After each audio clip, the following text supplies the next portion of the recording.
much. I think I'll start with the question that specifically affects me in contemporary academia, which is the question of big picture. I mean, we are all specialists in our own way, and we tend to ignore the larger reality that is there. So the book is engaging in this process of, So book is engaging in this process of understanding what reality is in the larger sense. The gamut is wide enough to give us a sense of what big picture is.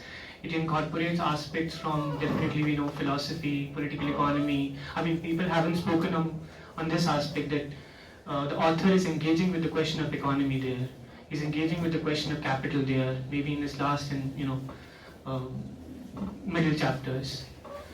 I think I will focus more on the question about Indian philosophy. I mean, what Indian philosophy is in that sense. Like, is it only about transcendence? Like, the biggest critique about Indian philosophy that author is trying to sort of challenge in a way is that Indian philosophy is not just about transcendental aspects of reality. It is about immanence.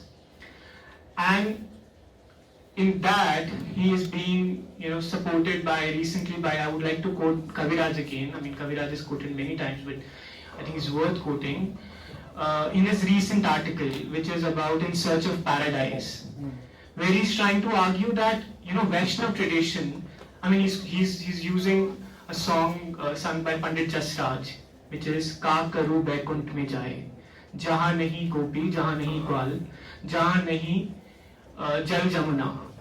So he's using that song, Kaviraj is using that song to argue that this song, in certain aspects of Vaishnav tradition, is all about immanence, is all about suffering in this world. I mean, what can we do? What will we do of Vaikunt, which is Swarg? What will we do of transcendence? If the transcendence is not going to change my contemporary or, immediate reality. So the author is trying to engage with such questions. I think that is more important. Apart from that, I feel that there is definitely, people have spoken about it, that there is a thorough discussion of what human nature is. I mean, using Supriy's argument that there is no scope of understanding human nature after Althusser. But my point is, I'm just saying that we need to engage. Saying that we need to incorporate what you say. Yeah, but I think that human nature debate is, I mean, I'm not using Supri's argument, but I think human nature debate is so broad. We need to understand that human nature cannot be constrained to one philosophical tradition, including Marxism.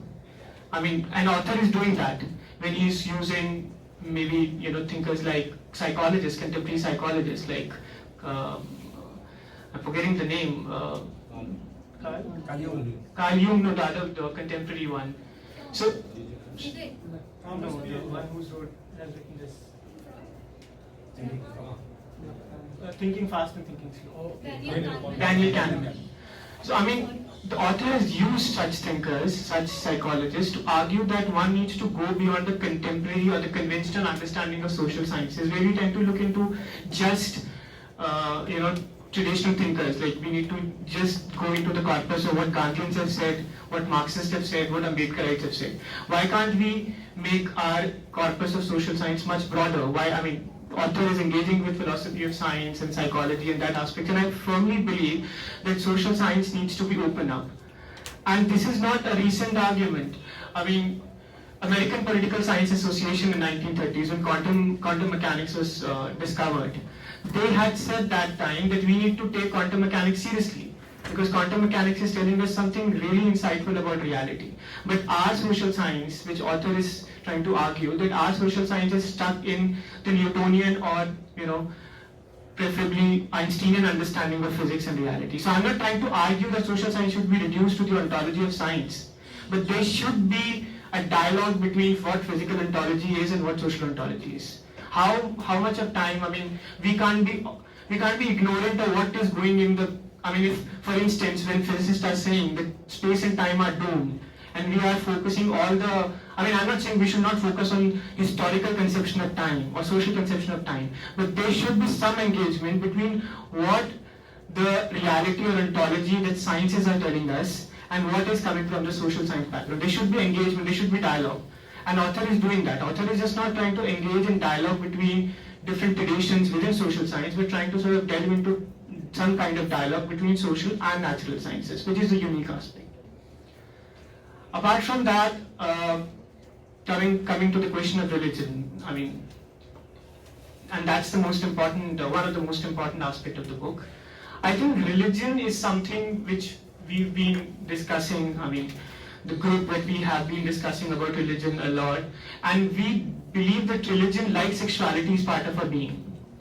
And religion is not a monolith in any sense. We tend to, when we talk about religion, we tend to assume that religion is about communities, about identity. Definitely there is an aspect of religion that is about community. But religion is a layered phenomena.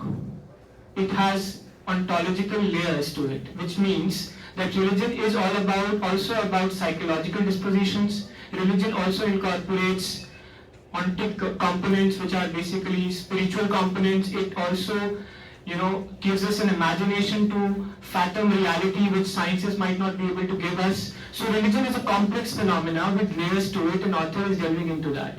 And author is trying to argue that philosophy and religion dichotomy shouldn't be seen as sacrosanct. And that was the case in Indian philosophical tradition, where there was no dichotomy between what was philosophical and what was religious. Both were one. There could be some problem of that. One can definitely go into that, conflating religion with philosophy can be problematic. But I have, we have discussed, but you to ask that how is author trying to engage with contemporary work on religion and secular, where people are trying to sort of completely negate the categories themselves itself. They're saying that both religion and secular are modern categories, and secular is nothing but a corollary of religion, which means that religion as a category got constituted in a certain spatio-temporal context, which means it constituted in a colonial framework, and secular is just a corollary to that.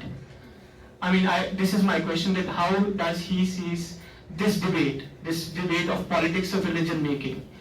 And lastly, I think, coming back to the limitation of the work, I feel that more could have been done on understanding the interplay of materiality and ideality, which means that more could have been done on this understanding of the process, that how material, social, economic conditions affects religion, affects our religious identities, affects our psychological dispositions, and the other way around.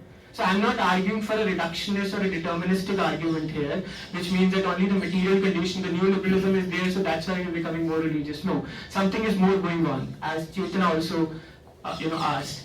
So author could have sort of delved more into it, maybe the process, or could have taken more case studies, anything like contemporary Hindutva or any fundamentalist religious movement, to delve into the process of how materiality and ideality interplays and produces phenomena of religion and secularism.